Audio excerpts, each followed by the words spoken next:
Ever wonder how the Roman Empire really worked? Welcome to ClassBites. Today, we're diving into the economic engine that powered one of history's greatest empires.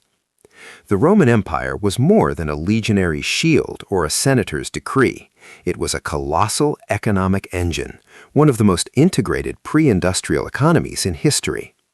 Its lifeblood was not conquest alone, but a sophisticated system of currency, credit, and commerce that connected the misty shores of Britain to the spice ports of the Indian Ocean.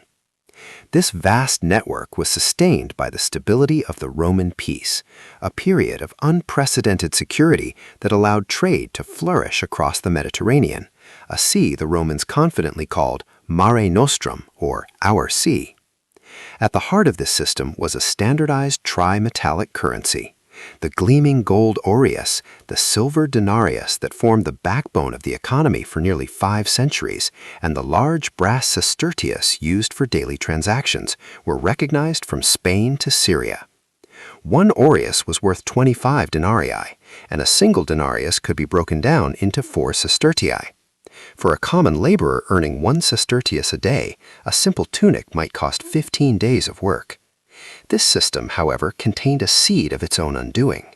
Over time, emperors facing financial strain began a practice of currency debasement, progressively reducing the precious metal content of their coins.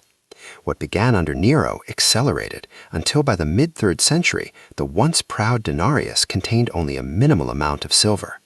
The state could mint more coins from the same amount of bullion, but this led to rampant inflation, eroding trust and shaking the economy to its core. Beyond physical coins, the Roman economy ran on credit.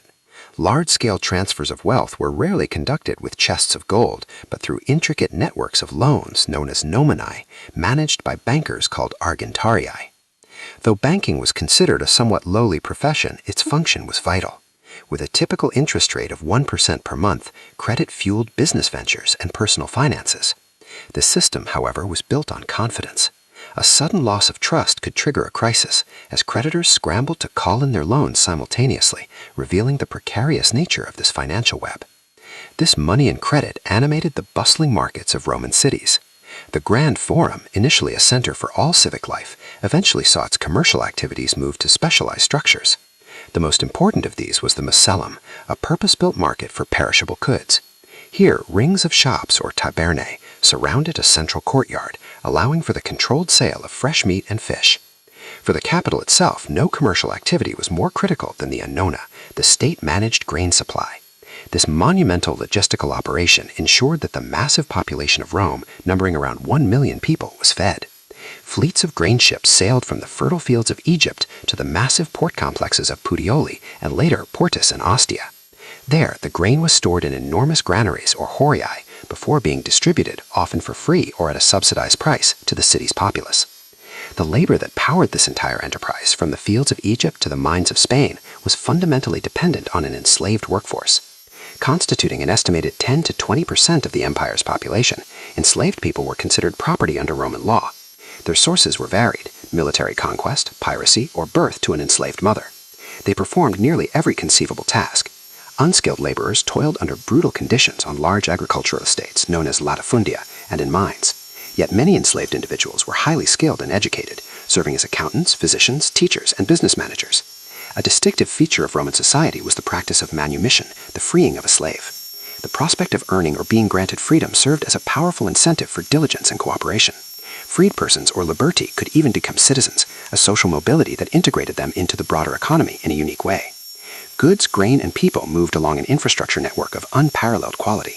The famous paved roads like the Via Appia stitched the provinces together, while maritime routes crisscrossed the Mediterranean.